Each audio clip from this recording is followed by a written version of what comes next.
All right, before we get started, link to my interview with Charlie Arnold over at Outkicks in the description below.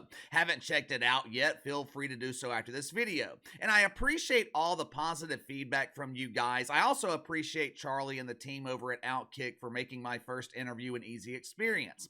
Going into the interview, I was a bit nervous. I'm used to being the boss. I'm used to being in control. I'm not used to sharing the stage with someone else. For the first time, I was exposing myself to a new audience. Now, sure, the Outkick audience is probably similar to my audience, but for the very first time, I was going on someone else's platform, handing all control over to them and presenting myself to a new audience.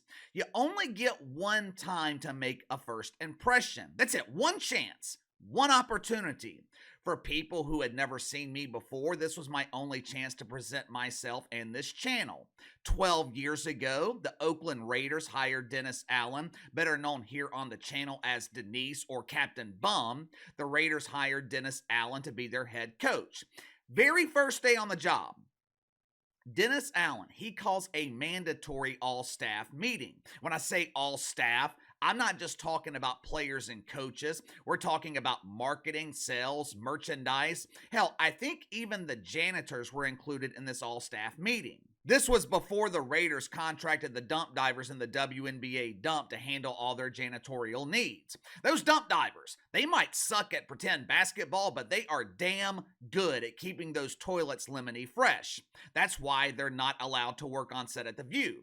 They don't want that fresh scent of lemon at The View. The lonely women in that audience, they preferred the fresh flatulence of the whoopee cushion. But anyway, the auditorium that day in Oakland, it was packed. Not an empty seat in the room. As Denise takes the stage, the employees in Oakland, they were shocked. With a name like Denise, they didn't expect him to look so masculine.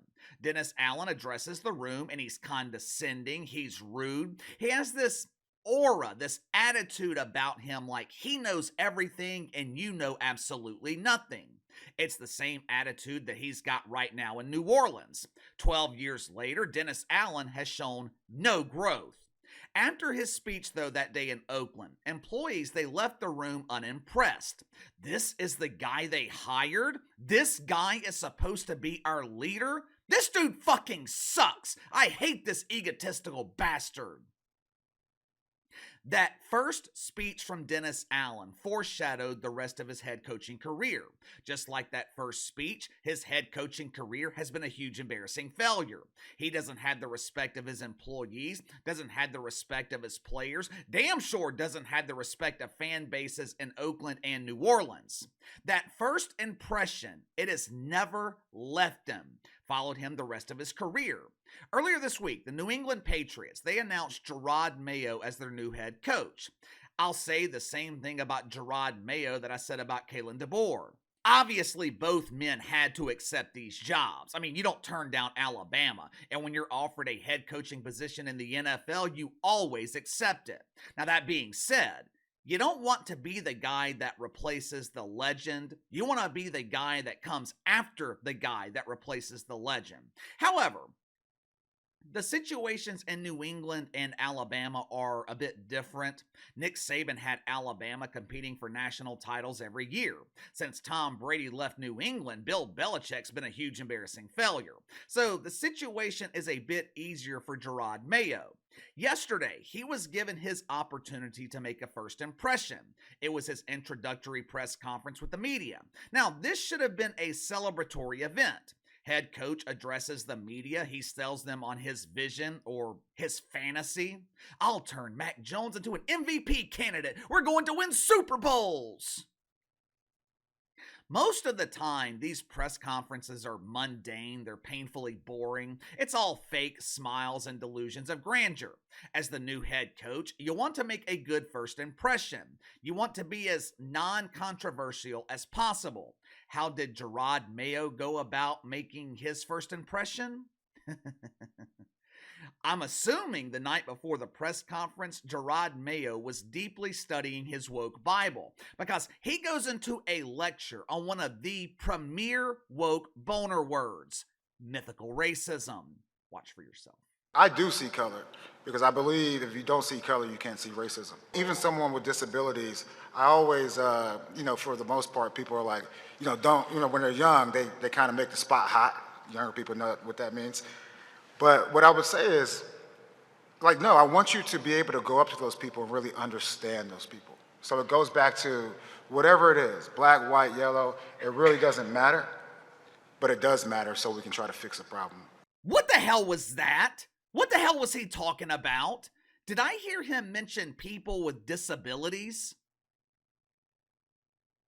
Look, I am all for helping the disabled. One of my favorite uncles, he's been living with MS for the last 25 years. My grandmother, the last 10, maybe 15 years of her life, she was living with Alzheimer's. I've got a soft spot for people with disabilities. But correct me if I'm wrong here. I have yet to see one person in a wheelchair playing running back in the NFL and propelling himself through the defensive line. Wheelchair Willie with the handoff. He breaks through the first level at breakneck speed. That motorized wheelchair has some serious power. I wonder if it's climate friendly. When has that ever happened? I wish they would have shown the reaction of Robert Kraft when Jerod Mayo was making these remarks. I saw a very brief glimpse of Robert Kraft before the camera moved away from him. It looked like Robert Kraft was just as confused as I was. What the hell's this guy doing? I hired him to coach football. Why is he giving a lecture on mythical racism and talking about handicapped parking? This past Monday was Martin Luther King Day. One of the most famous things that Martin Luther King said was, "Don't judge a man by the color of his skin, judge him by the content of his character." Now, obviously, that quote's not verbatim, but the sentiment is the same. Over the last few years, deacons at Woke United Methodist, they have been teaching parishioners to not see color. They had been pretending to be leaders in the fight against mythical racism. And one of the very first things that Jerod Mayo says is, "I see color. If I don't see color, I can't see racism." Of course, he doesn't provide any examples of this racism that he claims to see. Towards the end of the clip, he alluded to some mythical problem that he has been fighting. What problem? The mainstream media has been telling us for years about this serious racism problem in the NFL. Is that the problem that Jerod Mayo's been fighting? Because if that's the case, how in the hell did he get this job? There are people claiming that Jerod Mayo was a diversity hire. Some people are claiming that the only reason he was hired was to fill some diversity quota in the NFL. Now, I'll be honest with you. I don't think that's the case here. I don't think Robert Kraft sacrificed the next 2, maybe 3 years of his franchise to give wanker spankers a woke boner by hiring a minority head coach. Is Jerod Mayo qualified to be a head coach? I mean, I have no idea. I have never hired an NFL head coach before, but I am willing to give Robert Kraft the benefit of the doubt. Robert Kraft knows a hell of a lot more about hiring an NFL head coach than I do. I mean, this is the same Robert Kraft that hired Bill Parcells, Pete Carroll, and Bill Belichick. I think it's safe to say that Robert Kraft knows how to spot talent when it comes to head coaches. I think he hired Jerod Mayo because he believed that he was the best man for the job, which is how it's supposed to be. Now, that being said, let's look at this through the eyes of a shit fuck. Let's pretend for a second that a white head coach was given this job with the same credentials as Jerod Mayo. All 8 years of his NFL career as a player spent with the New England Patriots, so he's familiar with the organization. His only coaching experience is 5 years as the inside linebackers coach in New England. No experience as an offensive or defensive coordinator, no experience as an assistant coach. His only experience was coaching a small group of inside linebackers.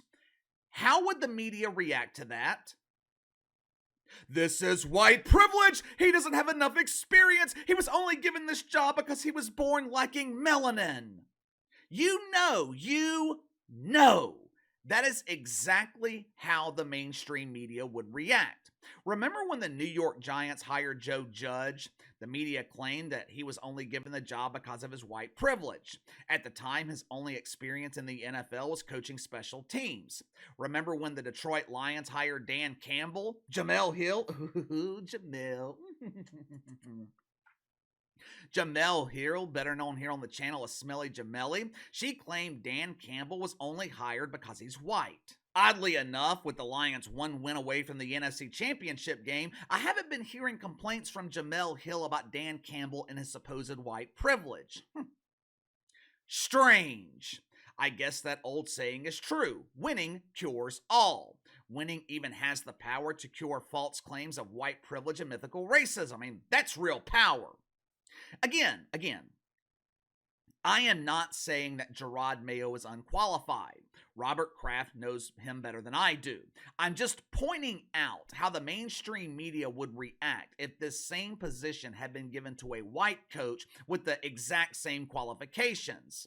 Now, the shitfucks, they are also calling it racist to question the hiring of Jerod Mayo.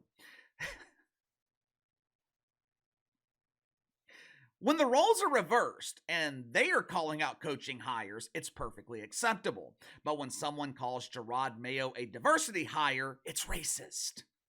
Again, I don't think this was a diversity hire. I wish Jerod Mayo nothing but success in New England.